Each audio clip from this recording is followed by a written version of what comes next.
Boa noite a todos. Hoje, então, nós vamos conhecer algumas das várias atuações da terapia ocupacional no contexto hospitalar. Mais precisamente, nós vamos conhecer a atuação de uma terapeuta ocupacional que atua na UTI frente à atual pandemia. Para isso, então, nós estaremos recebendo a terapeuta ocupacional Mirela Trevisani. Agora eu vou chamá-la, então, para participar da nossa live.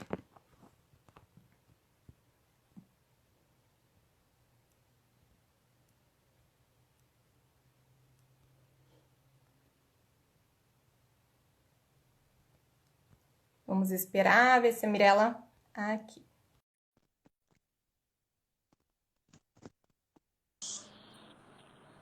Oi, Mirella. Olá, Emily, boa noite. Boa noite, tudo bem? Tudo bom? E você, como está? Tudo bem. Então vamos apresentar a Mirella. Muito obrigada, Mirella, por teres aceitado o nosso convite. Eu que agradeço. A Mirella, que é terapeuta ocupacional da UTI respiratória e UTI geral do Hospital Municipal de Diadema, São Paulo. Tem especialização em reabilitação física e gestão organizacional de centros de reabilitação pela ACD e psicomotricidade pela FMU.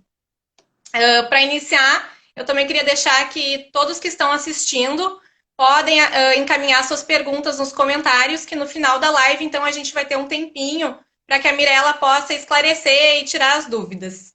Tá bem, Mirella? Vou deixar agora contigo a palavra. Tá ótimo. Obrigada, viu, Emily, pela oportunidade. Obrigada aí ao pessoal do Crefito 5. Vai ser um prazer poder compartilhar das experiências daqui de Diadema, daqui de São Paulo, esse contexto que a gente tem vivido por aqui. Eu vou começar falando um pouquinho sobre o projeto que a gente tem hoje, que é o projeto de visita virtual, que a gente foi lá no hospital. Deu. Tivemos um probleminha técnico. Foi. Aqui, deixa eu posicionar melhor a câmera. Sem problemas. Chegou? Sem problemas. Chegou.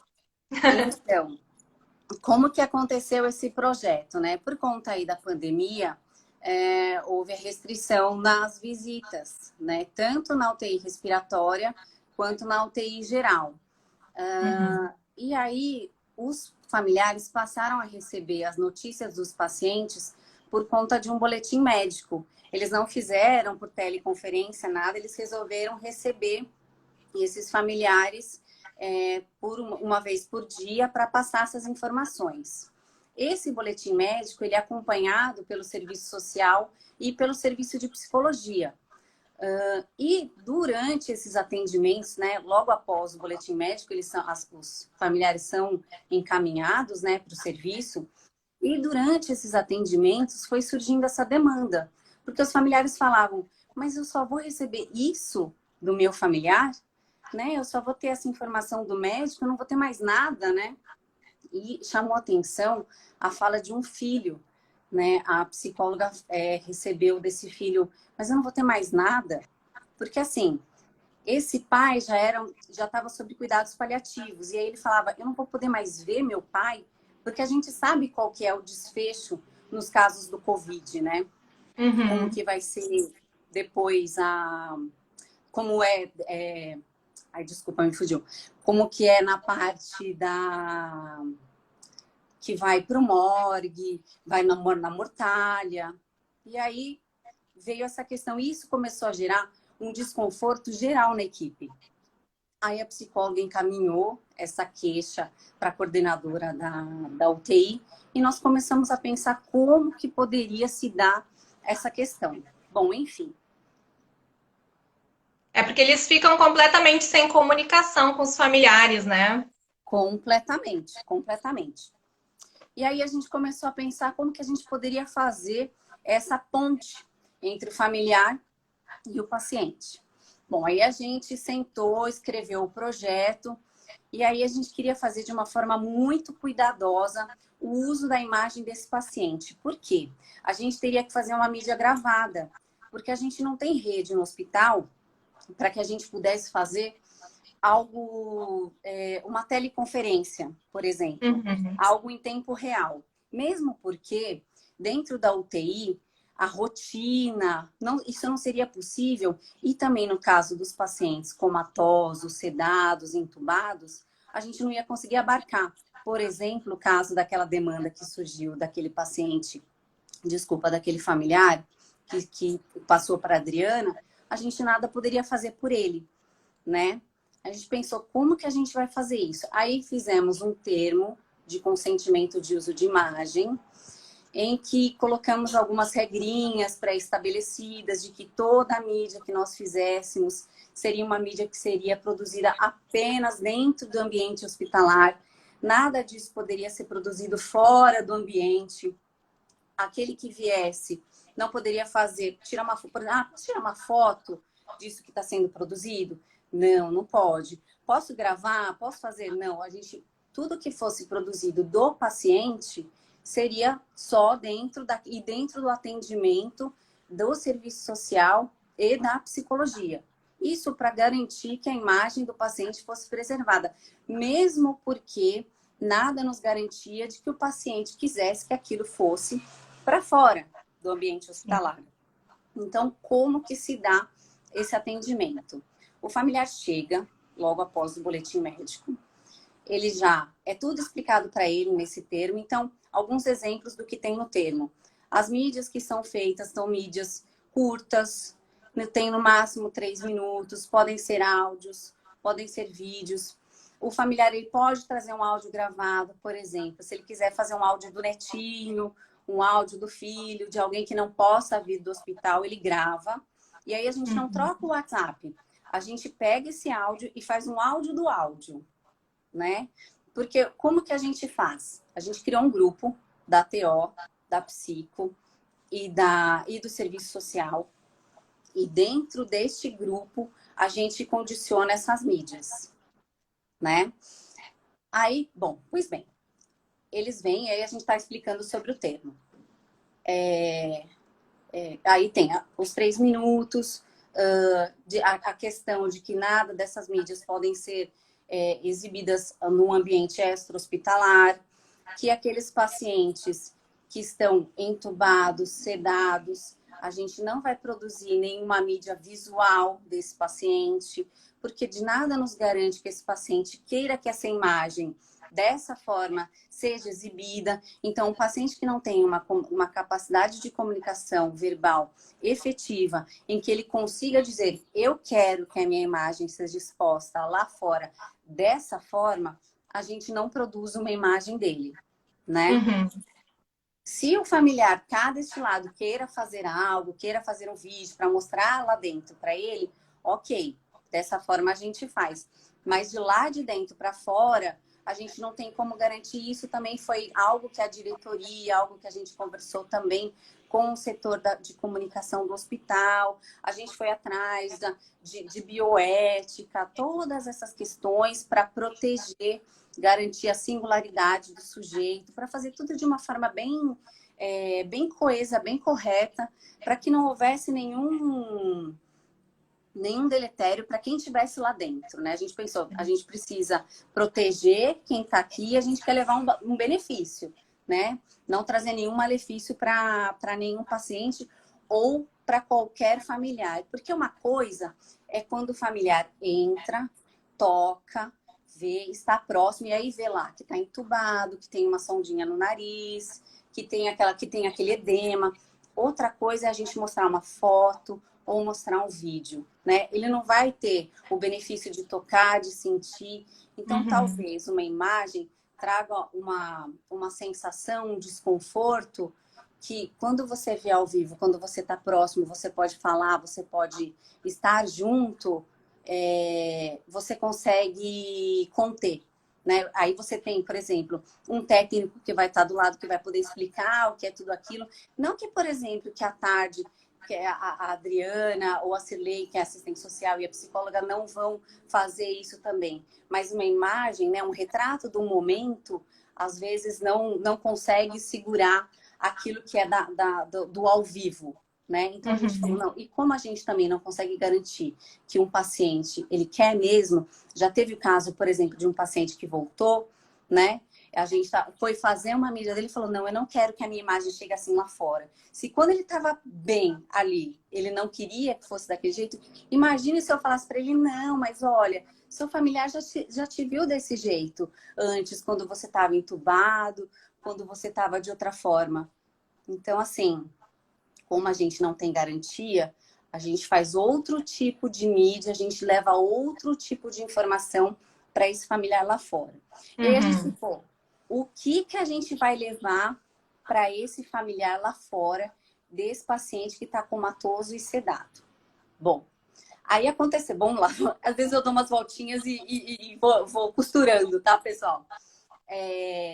Aí o familiar viu lá o termo, assinou o termo, e nesse dia ele já grava uma mídia para o familiar que está lá dentro, né, para o paciente. No outro dia de manhã, entro lá na UTI, pego a minha caixinha de som, que eu coloco no Ziploc, pego meu celular, que eu também uso esse Ziploc, e vou lá no leito do paciente. E aí eu avalio esse paciente. Aí isso é comum para todos os pacientes, tá? Os comatosos, os sedados, os que estão conscientes, orientados. Aí eu faço a avaliação desse nível de consciência. Aí eu uso Glasgow, uso RAS. Chego no paciente e falo, bom dia, seu João. Por exemplo, bom dia, seu João. Aí já, né, já tenho uma ideia. Esse paciente está sedado. Vou lá. Bom dia, seu João. É a Mirela TO. Hoje é dia 28 de julho de 2020. É uma terça-feira. O senhor está no Hospital Municipal de Diadema. Hoje eu trouxe um áudio. Início eu já vou vendo tudo que tem ali no leito, como é que estão os parâmetros desse paciente, né? E já vou vendo se ele tenta abrir o olho, como é que está esse retrato do leito nesse momento em que eu chego e a reação dele na minha voz. Aí, ok. Trouxe um áudio da sua família ou um vídeo da sua família. Aí vou lá, pego a minha caixinha de som, posiciono, falo para ele assim, seu João, vou colocar agora aqui, ó, lado direito do senhor. E coloco o áudio para ele ouvir do lado direito. E aí eu me afasto um pouquinho e vejo quais são as reações. E aí vou lá e anoto. Frequência cardíaca, PA, frequência respiratória, se tem alguma movimentação dos olhos, se tem agitação psicomotora, se ele vira a cabeça para o lugar do áudio, e assim vou anotando. Acabou o áudio, vou lá, seu João, agora eu vou lá do lado esquerdo, tá bom? Vou lá, dou um toquinho no ombro do lado esquerdo, coloco do lado esquerdo para ele ouvir. Aí deixo o áudio tocar, olho lá, vejo os parâmetros. Ao final do áudio, vou lá, guardo do ladinho. Seu João, vai sentir o bracinho apertar agora que eu vou ver como é que tá a PA. Meço a PA no final da abordagem. E aí vou lá de novo do ladinho dele e falo, seu João, olha só, amanhã eu tô de volta, tenho mais áudios da família para o senhor, tá bem? E lembrando para o senhor que hoje é dia 20, retomo tudo de novo. Hoje é dia 28, nananana, tá? Esqueci de falar também. Antes de começar essa abordagem, eu preparo o leito. Então, eu posiciono o paciente, levanto um pouquinho o decúbito, mudo a angulação, né? De repente, se esse paciente está menos sedado, ele já está, né, com abertura ocular, já está focando. Isso só de você mudar a amplitude, mudar o foco, né? Você muda aquilo que o paciente está vendo, você já consegue um outro estado de alerta para esse paciente, só pela mudança do posicionamento no leito. E outra, né? Você já tira daquela posição deitada passivona, né? Você botou o paciente sentado, você posicionou o membro superior um pouquinho mais elevado, né? Você já aciona um sistema de alerta, né? Você já tem ali uma ativação reticular diferente, né? E aí você já cria uma ambiência. Quando você faz isso, você já está mudando todo um entorno desse paciente. Quando você põe algo familiar, é diferente. E assim, todas as vezes que não existe, assim, dificilmente, só se o paciente está realmente muito grave, muito, muito, muito sedado, que eu não percebo qualquer, assim, nenhuma alteração. Sempre tem alguma alteração, seja ela de frequência cardíaca, de pressão arterial, sempre tem alguma alteração. E é áudio da família, porque eu chego, eu falo, eu faço, né? Olha ali o monitor, a mesma coisa. Na hora que eu coloco o áudio da família, é que a coisa acontece. E aí é aquilo que eu falei, a ambiência é outra. Você cria é você preservar a singularidade do sujeito. É você trazer algo do meio externo, né? Algo do meio saudável para aquele meio adoecido, né? Porque não é o jeito que você resgata a história daquele sujeito. Você está dando personalidade, porque ali naquela cama você despersonifica totalmente. Você não tem mais a roupa, o creme é o creme do hospital, o cheiro é o cheiro do desodorante que tem, às vezes, né? Às vezes até tem algo que a família traz, né? Mas às vezes é algo que a família correu lá na farmácia, comprou, tal. Não é algo do sujeito em si. E aí você começa a ouvir: oi, vô, ó, a gente tá aqui, não esquece de mim, tô te esperando. Oi, pai, ó, todo dia eu tô aqui. E aí eu sempre também retomo isso. Olha, seu João, né, por exemplo, estamos falando, seu João, olha, a família não tem vindo porque a pandemia, lembra? A pandemia impede que as famílias tenham vindo para cá. É proteção para o senhor e proteção para quem está lá fora.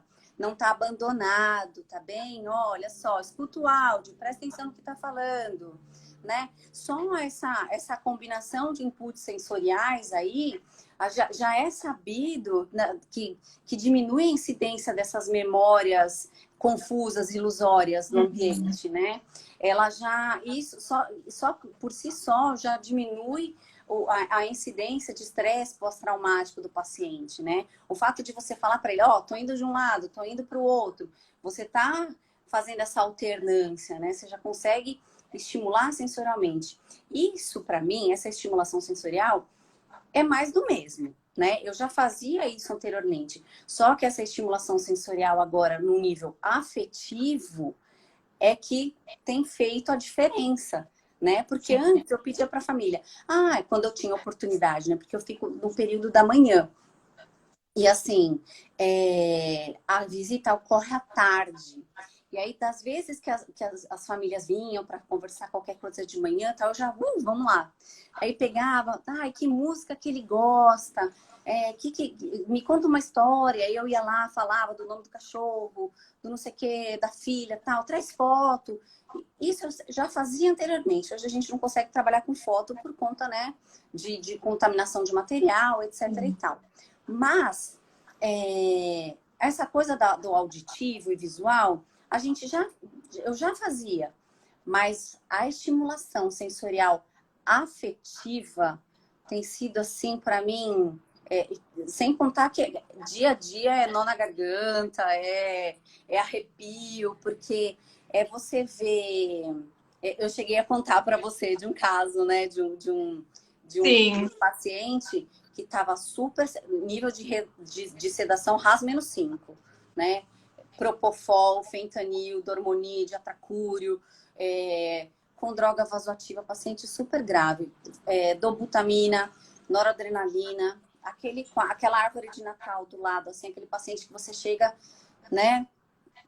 Aí eu fui lá, falei com ele, olha, eu trouxe aqui para o senhor, tem áudio dos seus netos. E aí começaram aquelas vozes das criancinhas falando. Gente, o paciente, sabe quando mexe o olhinho assim, ó, tentando abrir? Aquilo arrepiava, aí veio o médico, veio a físio, sabe assim? E aí a gente fala, aí se resgata uma história, você olha, você muda o olhar para o paciente. E aí muda um olhar para o paciente de uma equipe toda. Não que a assistência é a mesma. As pessoas assistem muito bem o paciente, tomam cuidado, mas é diferente a forma como você aborda. Eu não sei, gente. É como eu falo, cria-se uma ambiência, realmente. Cria-se a singularidade mesmo, sabe? Resgata-se a singularidade. Não tem uma roupa, mas se veste de algo ali no leito do paciente. E aí que isso. Esses áudios também, eles trazem, acho que para toda a equipe, né?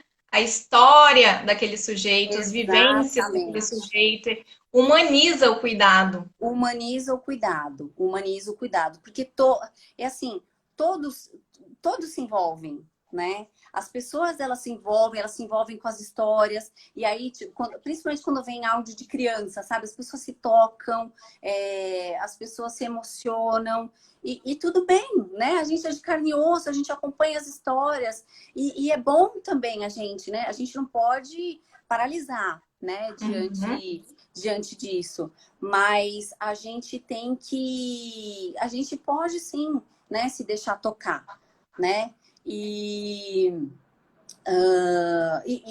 esse tipo de material, a gente pode usar ele para N fatores, né?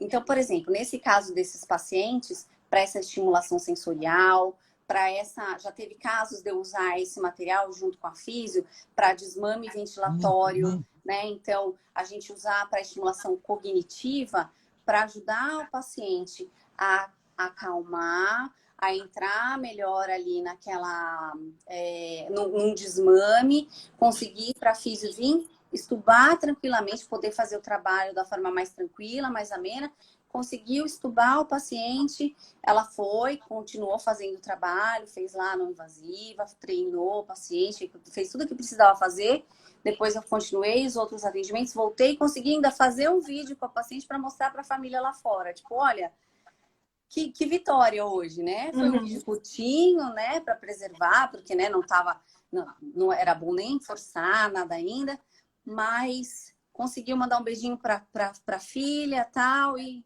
né? Então, assim, a gente consegue usar também no controle de delírio, por exemplo, porque a gente confronta com a realidade, né? Vem um vídeo lá de fora, o paciente está fora do contexto, não consegue, tá desorientado no tempo e no espaço. A gente usa o material para conseguir trazer ele mais para a realidade, porque assim, a gente percebe que o delírio aumenta em muito nos casos, né, do Covid principalmente, né? É muita sedação, é muito tempo em ventilação mecânica, dentro daquele ambiente privado é muito apito, muita estimulação sonora, é muita estimulação, não tem contato com a luz solar, com a luz de fora, ciclo circadiano fica completamente desorientado, delírio. Quando chega esse material, com a voz da família, e aí a gente pede, quando eu percebo que o paciente está enfrentando muitos períodos de delírio ou períodos de confusão, eu peço para a família, fala onde é que ele está, né? Ajuda a gente nisso aí. E aí a família fala, ô pai, ô mãe, olha, tá no hospital, né? Ajuda o pessoal aí, né? Colabora, fica calma, fica tranquila. A gente aqui fora tá tudo bem. Agora é a hora do senhor se cuidar, da senhora se cuidar. E aí a gente vai usando esse material para também, né, encaixar. E aí tudo faz parte de um contexto e a gente consegue linkar. Então, na verdade, assim, uma coisa vem puxando a outra. Surgiu a ideia do projeto e aí o projeto me ajudou a criar mais uma forma de atendimento. Me ajudou com muito mais recursos, hoje eu tenho muito mais recursos lá dentro, e aí recursos riquíssimos, permeados de histórias, permeados assim, consigo fazer uma abordagem psicoafetiva belíssima lá dentro, assim, é um recurso, um material que eu não tenho nem... Acho que se eu tivesse todos os recursos infindos da terapia ocupacional, eu jamais teria um recurso tão rico quanto esse que vem da família para poder trabalhar. E acho que é aí que a coisa toma um outro caminho, né? E aí, no caso, né? E isso, falando, né, dessa abordagem com os pacientes ainda comatosos, né? Ou aqueles que estão saindo desse processo, como que eu dou a resposta para os familiares, né? Todas essas anotações que eu faço de frequência cardíaca, de frequência respiratória, vira a cabeça, né? Abre o olho, dá uma piscadinha. Por menor que sejam esses fatores, Eu passo isso em reunião de equipe. Todos os dias a gente se reúne, eu, a psico e a assistente social, porque elas vão encontrar os familiares todos os dias pós o boletim médico e passo esses fatores para elas, né? Falo, olha, gente, né? Aí vamos discutir. Então, ó, o leito 1 não veio familiar no dia anterior, mas, ou veio familiar, ele não quis gravar. Acontece. Às vezes ele recebe uma notícia que não é muito boa, ou não tem tempo de esperar, ou algo assim, mas ela sempre anota um nome de quem veio. Aí eu vou lá no leito e falo, olha, seu filho veio ontem, mas não pôde esperar, mas deixou um beijão pra você, viu? Tá morrendo de saudade. E aí eu dou uma olhadinha lá, ó, eu fui lá, falei, passei, aconteceu tal coisa. Leito 2, tá sedado, tá um RAS -5, tá com dobu, tá com FEM, mas, ó, quando eu coloquei o áudio, teve alteração hemodinâmica. Subiu um pouquinho a PA, subiu um pouquinho a frequência. Então, ó, continua falando para eles mandarem, porque assim, na hora que veio a minha voz, não teve nada, mas na hora que veio a voz do filho, ó, subiu. Então, assim, continua insistindo, pedindo para falar. Tem gente que acha que não vê sentido. A gente respeita, claro, ninguém vai ficar incitando a fazer. Mas Sim. eu peço para falar assim, eu falo, gente, se você pudesse visitar o seu pai hoje lá dentro, você não iria? Iria. Você não falaria com ele? Falaria. Hoje, o que pode ir seu lá dentro é a sua voz. É o seu vídeo, né? Não quer? Não tem problema. Tem alguma voz, desculpa, tem alguma música que ele goste? Ah, tem. Aí eu ponho a música. Aí eu falo, ó, fala pra ele que quando eu coloquei a música, tal coisa aconteceu. E aí você me fala. Se no dia anterior ele quiser gravar alguma coisa. Ou tem algum recado, me fala que eu falo. E aí a gente vai conquistando, tentando vincular dessa forma também com o familiar que está aqui fora.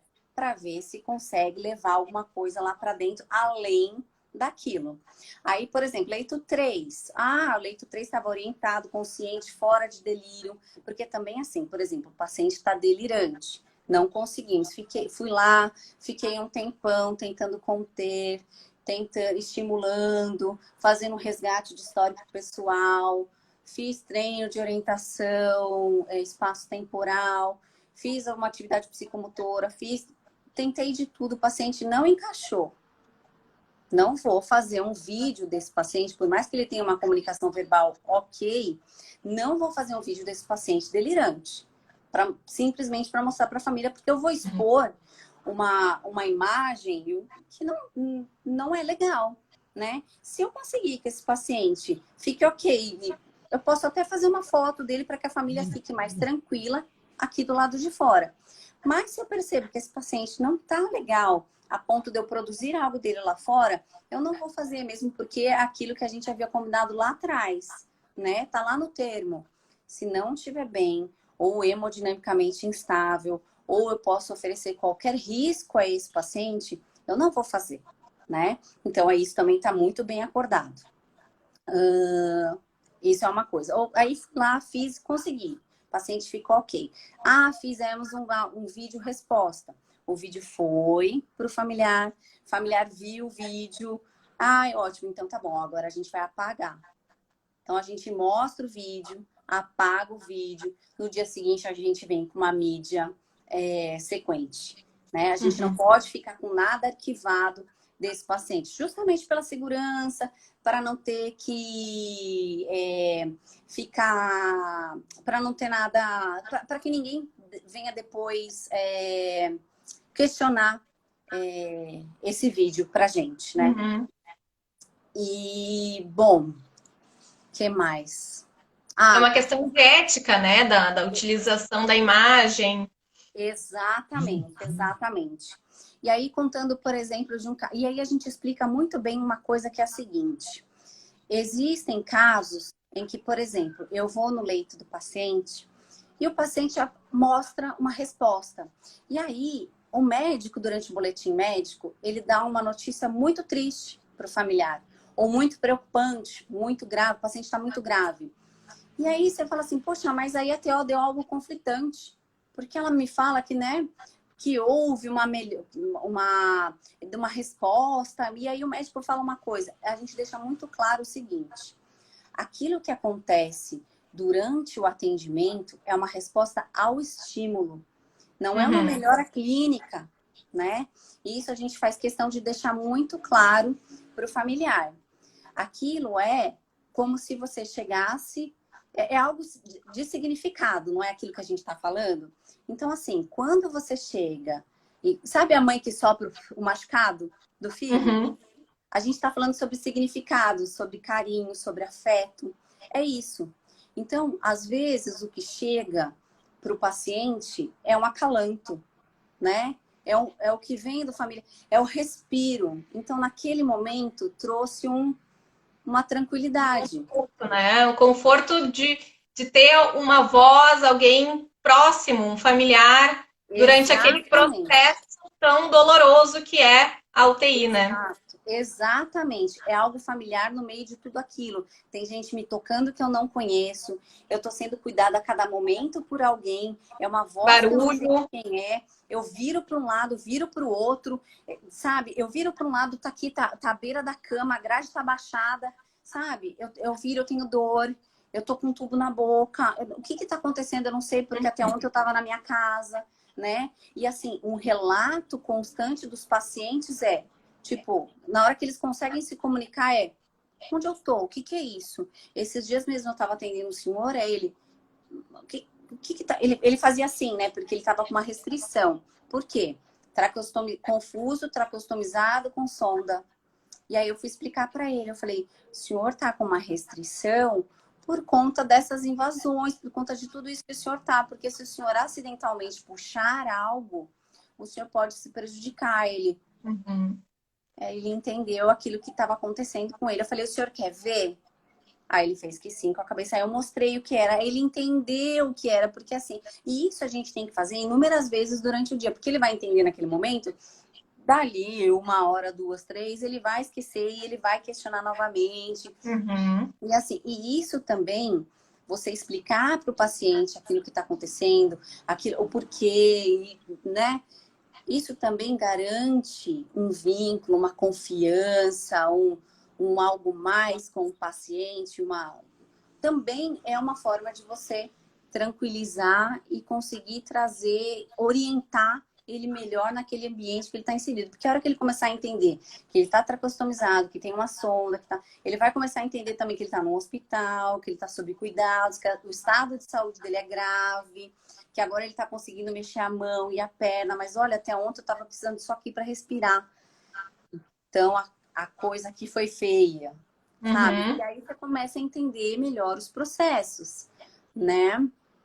E aí essa foi a forma que a gente encontrou de fazer essa ponte, finalmente, aí dos pacientes e dos familiares. E aí essa forma de mostrar essas alterações hemodinâmicas, esses pequenos avanços. E aí a gente tinha feito de que forma também, né? Que foi que a gente pensou e conseguiu voltar um pouquinho atrás, demos uma flexibilizada. Por quê?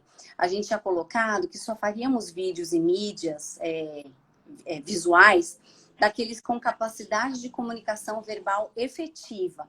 Só que os Uhum. tracostomizados, porque eles conseguem se comunicar por comunicação alternativa, ou seja ela com algum material ou gestualmente. E aí a gente começou a flexibilizar um pouquinho isso. Eu comecei a fazer algumas fotos, né? Geralmente eles pedem para cobrir, né? Mas Uhum. eu comecei a conseguir fazer algumas produções com esses pacientes também e fluiu muito bem. Então e assim, né, gente? A gente vai adequando também, somos TOs, né? Então a gente vai adaptando também as atividades e fomos adaptando também o projeto. As meninas da psicologia também foram vendo aquilo que dava para ser adaptado lá no meio delas, o pessoal da assistência social também. E aí a gente foi tocando o projeto da melhor forma possível. E tem acontecido coisas incríveis aí ao longo do caminho. Teve um caso também de uma paciente, isso eu nunca vou esquecer, o caso de uma paciente que ela estava desaturando, ela era uma paciente que já estava partindo, né? E as intervenções já tinham sido feitas com ela, a fisio estava lá batalhando com ela, e nada surtia efeito, o médico já tinha lá, todo mundo em cima da paciente, eu estava aguardando o áudio lá, porque eu estava esperando para ver se, né, se algo fluía por ali. Aí eu fui lá, perguntei para a fisio, falei, posso tentar? Eu tenho um áudio da filha. Aí ela, pode, fui lá, perguntei para o médico, falou, não, a gente não tá de mãos atadas aqui, né? Não temos mais como proceder. Falei, tá bom. Fui lá, coloquei, fiz aquilo que eu falei, né? Põe, coloca, põe.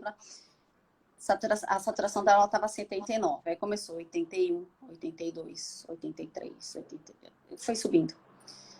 Aí chegamos 90. Aí foi aquela coisa, né? A equipe, chamei a filha, falei, Grazi, vem cá, vem ver. Aí todo mundo, né? A técnica, tava a Marilda lá, a gente olhou e falou, gente, o que é o poder da voz, do afeto, do amor, né?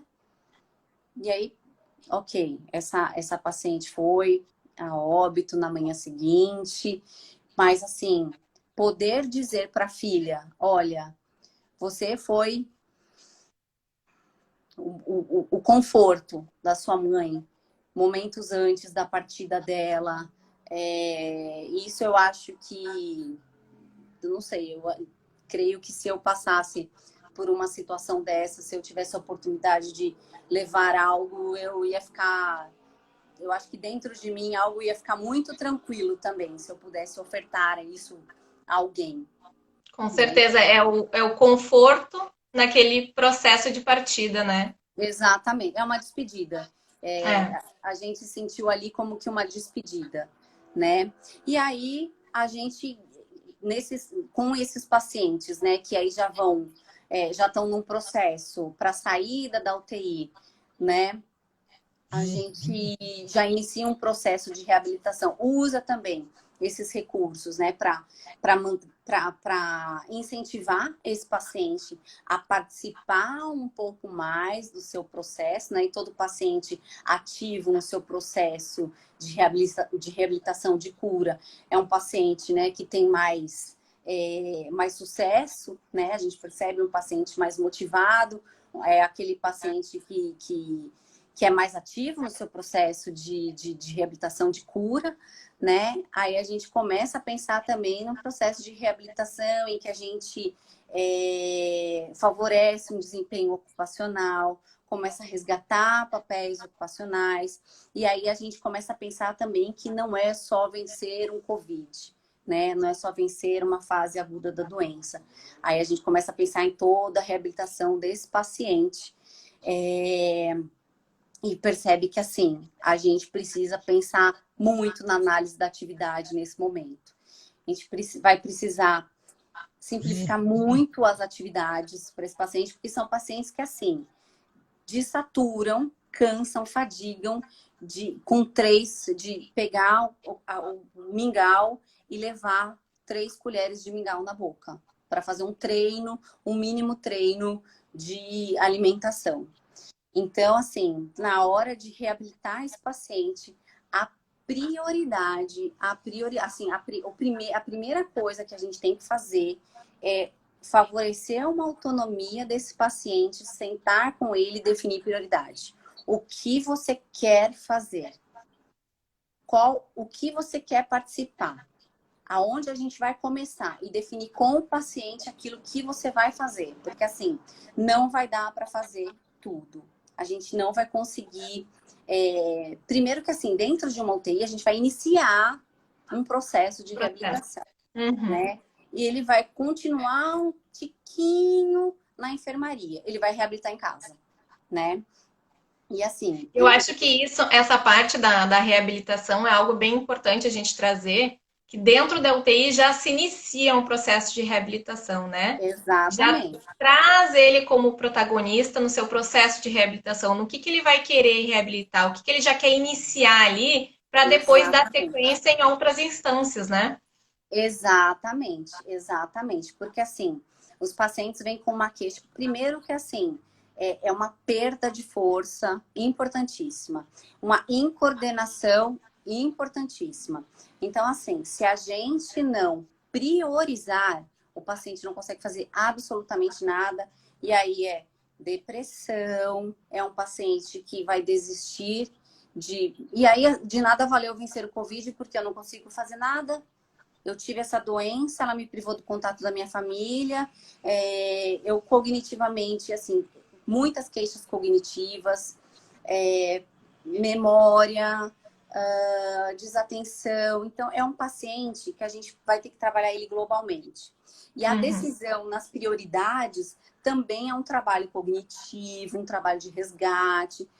A gente vai caminhar por toda a nossa especialização, por toda a nossa graduação, né? E isso, então, na verdade, assim, né, gente? Trabalhar na UTI do Covid ou trabalhar na UTI geral, a gente trabalha com o paciente, né? A gente reabilita paciente, a gente não precisa pensar só no Covid, a gente trabalha com gente, a gente não trabalha com doença, né? Então, é um processo geral, é o olhar holístico mesmo sobre o paciente. Mas nesses casos especificamente, né, falando do Covid, a gente vai ter que ir nas prioridades e na conservação de energia, porque senão a gente não consegue nada e a gente só vai frustrar o paciente, né? Então, assim, simplificar, análise da atividade. Vamos simplificar a tarefa. Eu gostaria de escovar o dente.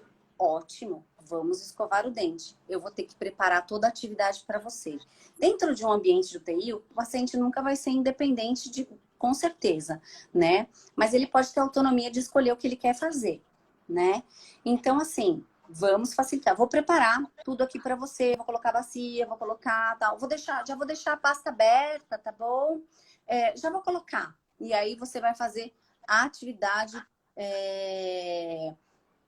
de uma forma mais simplificada, ok? Tudo bem? Porque assim, dessa forma a gente vai poupar um pouquinho. À medida que a gente for avançando, a gente vai avançando também as etapas da tarefa, ok? Tudo bem assim, dessa forma?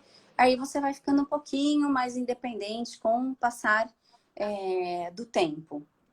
Aí dessa forma a gente vai fazendo uns combinados com o paciente, senão a gente vai frustrar, né? Outra forma também de conservação de energia, por exemplo, quero tomar banho no chuveiro, quero ir na cadeira. Tá bom, então vamos na cadeira, vai chegar lá, a gente vai dar para você o sabonetinho, você vai tomar seu banho. Ok. Quando você voltar, a gente vai ter que fazer tudo por você. Então você vai voltar para a cama, a gente vai te auxiliar a vestir, a gente vai, né? Todos os processos depois da sua volta do banho vão precisar ser assistidos. Tudo bem? Porque senão dessa forma a gente não vai conseguir. Se você precisar fazer todas as etapas pós essa atividade, e aí a gente vai conversando, né, com o paciente que isso é temporário, né, que ele vai passar por um processo de reabilitação cardiorrespiratória, né, e aí a gente vai fazendo os combinados com o físio também, e o paciente vai se reabilitando de uma forma a não frustrá-lo, porque a fadiga é algo muito importante. A fadiga é algo que, se o paciente não conseguir fazer, porque ele não está apto a fazer, não tem condições de fazer, você frustra. Frustrou uma vez, duas, desisto, não quero mais. E aí você perde um papel ocupacional, porque a partir do momento que eu não quero fazer, que eu não vou conseguir fazer uma atividade simples, que é escovar o meu dente, quando eu voltar para minha casa, qual vai ser o meu papel? E aí a gente está falando de um outro lugar que esse sujeito vai ter que ocupar. E aí também a gente começa a trabalhar um pouco isso dentro da UTI, dessas expectativas de quando eu for para casa. Teve um paciente que com as plaquinhas, né, de comunicação alternativa, que isso dentro de uma UTI respiratória primordial, né? Muitos pacientes traqueostomizados, a gente tem sido também outro material que eu tenho usado muito lá dentro da UTI.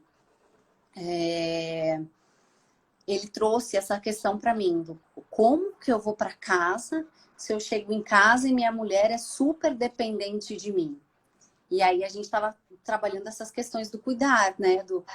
neste momento, você vai precisar ser cuidado, né? E aí, com o aporte também, que aí nas enfermarias a psicologia também já pode trazer, né, um aporte, um outro cuidado, e aí a gente começa a pensar também nos papéis ocupacionais, né, nesse resgate histórico pessoal. A psico também foi dando um aporte para essa esposa que foi chegando à tarde. E aí, assim, a gente vê que o projeto, né, vai puxando uma coisa, vai puxando a outra, sabe? E aí a gente vai dando um suporte não unilateral, vai dando um suporte integrado e prestando um cuidado integral para esse paciente, né? Eu acho que E é isso que a gente... essa questão da alteração dos papéis ocupacionais é importante não só ele entender todas essas alterações que podem ocorrer, mas a família também está a par, né? Bem como tu disse, é Com avisar os certeza. familiares de como vai ser todo o processo, do que ele vai necessitar de auxílio, daqueles momentos das Com privações certeza. que ele vai ter naquele momento. Com certeza. Mirela, nós vamos ter que passar para as perguntas. Vamos. Então, vamos lá, nós temos várias perguntas já selecionadas. Algumas eu acredito que a gente já tenha respondido aí com a discussão. Vamos lá. A Renata, ela perguntou sobre como foi a tua inserção na unidade. Colocou que alguns hospitais apresentam ainda resistência em ter mais um profissional atuando. Eu acho que principalmente nesse momento da pandemia também, né? A gente já tem uma certa resistência da terapia ocupacional na UTI e acredito que ainda mais agora com a questão da pandemia. Certo. Conta pra gente como foi um pouquinho da tua inserção, como que tu chegou então na UTI. Certo. Lá em Diadema, eu sou setorizada, né? Eu só fico na UTI. Quando eu cheguei, o cargo já era dessa forma. Eu vou contar um pouquinho de quando eu trabalhava em outro hospital, que a UTI, a TO era difundida. E aí, o que aconteceu? Foi chegando um pedido ou outro para o atendimento da terapia ocupacional na unidade de terapia assistida, na neuro. E aí a gente começou a fazer um trabalho de estimulação cognitiva com esses pacientes. E esses pacientes começaram a reduzir o número de dias internados. E aí os médicos começaram, opa, tem uma coisa diferente aqui. E foram ver o que estava acontecendo com esses pacientes. E aí eles perceberam que fizeram, né, uma comparação e perceberam que os pacientes que estavam sendo assistidos pela terapia ocupacional eram esses pacientes que ficavam alerta por mais tempo, que reduziram o número de o tempo de delírio, pacientes que saíam da sedação mais rápido. E aí eles começou a brotar pedido de atendimento. E aí, nisso, éramos 2 TOs dentro do hospital para 5 prédios. Aí, eu acabei sendo chamada para trabalhar aqui em Diadema e saí desse hospital. Quando eu saí de lá, já eram 6 TOs, por conta desses pedidos dentro da neurologia. Mas, assim, só chamaram mais 6 TOs por conta de demanda reprimida. Por quê? Começou a ter mais atendimentos dentro do setor da neurologia, a gente priorizou o setor da neurologia, porque era um setor fechado, que é o que faz aparecer. Você estar setorizada hoje faz total diferença, porque quando você está num setor fechadinho, faz com que o seu trabalho realmente apareça. Quando você está atendendo enfermaria, UTI, ele se expande e aí não aparece. Porque aí você vai um dia, aí você volta você vai na segunda, aí você volta na quinta, e aí você não consegue ter um A atendimento equipe muda diário. também. Não, e aí muda a equipe, entendeu? Por exemplo, dentro de uma UTI, a gente tem 4 plantões, né? Tem 2 diurnos, 2 noturnos, e aí vira uma bagunça. Se você não é setorizada, o trabalho se perde, né? E aí aconteceu isso, demanda reprimida, e mostrar o quê? Que o trabalho da TO diminui o número de delírio, você consegue reduzir o tempo de paciente na sedação, porque você favorece um despertar do paciente, você, através de estimulação cognitiva, você consegue deixar esse paciente mais alerta, você consegue fazer um trabalho junto com a fisioterapeuta e num desmame ventilatório, né? Você consegue tirar o paciente do leito, você favorecendo um desempenho ocupacional, você consegue esse sujeito mais ativo, ou se o paciente sai do leito, né? Então você consegue mostrar aí, e aí, gente, é fazer projeto, mostrar o que a TO faz, é ter muito claro aquilo que é da nossa propriedade fazer, entendeu? Ter muito claro o que é que a TO pode fazer dentro de uma UTI. Eu acho que é aí que a coisa acontece. E aí, dentro hoje, o que aconteceu lá na UTI que eu trabalho hoje? Quando veio o Covid, eu saí da UTI respiratória. A minha UTI, que é a UTI geral, virou UTI respiratória. E eu fui para outra UTI, que virou UTI geral. Dentro da UTI respiratória, eu não fiquei por conta da contingência e ficaram os profissionais de extrema importância, físio, técnicos de enfermagem, enfermeiro, tá.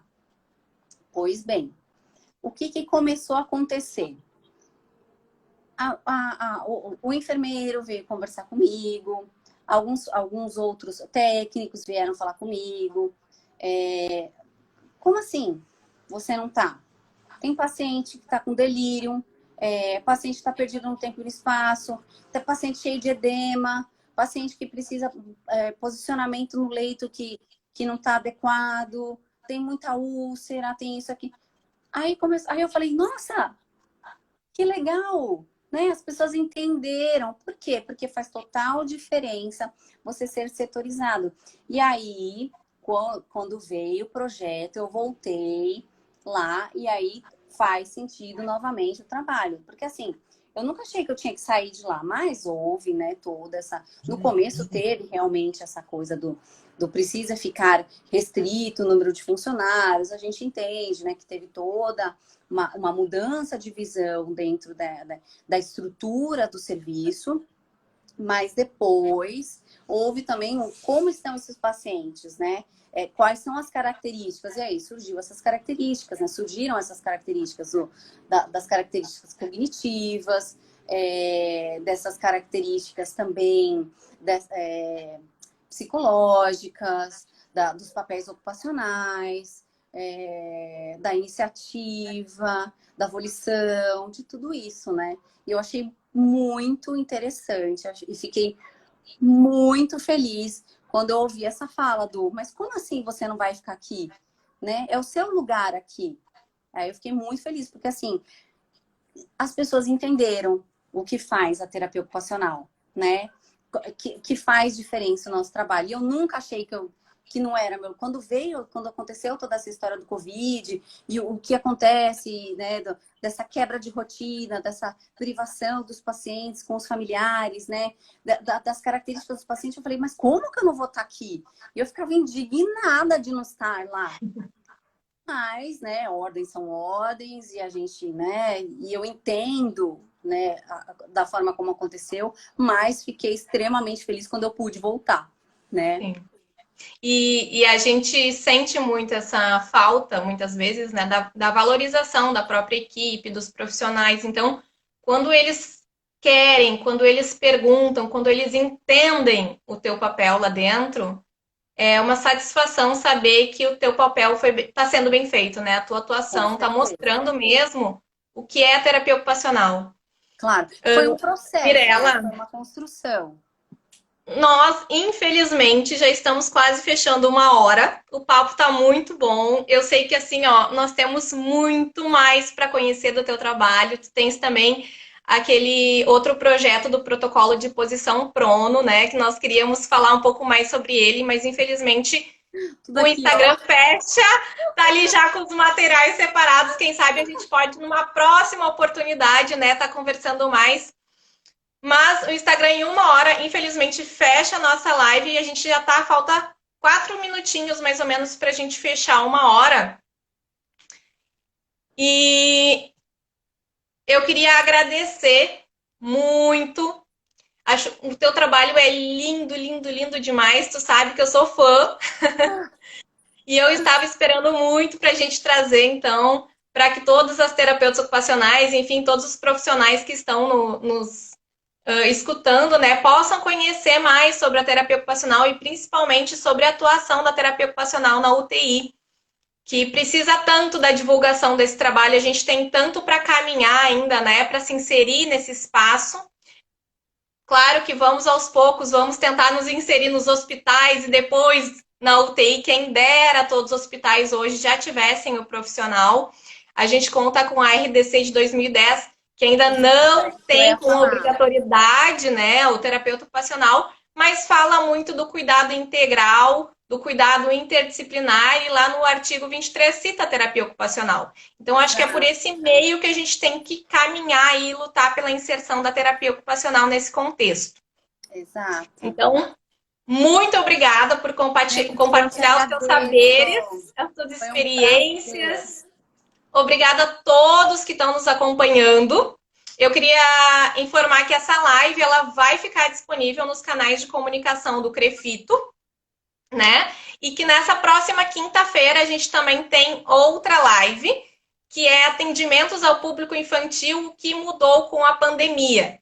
Vai ser na quinta-feira no YouTube, é www.youtube.com/crefito5. Essa também vai ficar disponível futuramente no YouTube. E agora a gente vai fazer a gravação no IGTV, então ela também vai ficar disponível por lá. Boa noite, Mirela. Muito obrigada de novo. Boa noite, obrigada, por teres aceitado o nosso convite. Boa noite a todos. Privilégio a nós poder conhecer mais sobre a tua atuação. Uma pena a gente não poder ter tido mais tempo, né, para falar ainda mais sobre seu trabalho lindo. Obrigada, Emily. É isso, né, TO? Quando a gente fala de TO, brilha os olhos desse trabalho.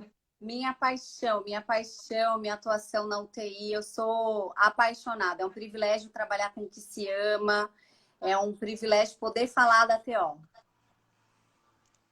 Obrigada, Mirela. Tchau, tchau. Obrigada, Crefito 5. Boa noite a todos. Boa tchau, noite. tchau. Tchau.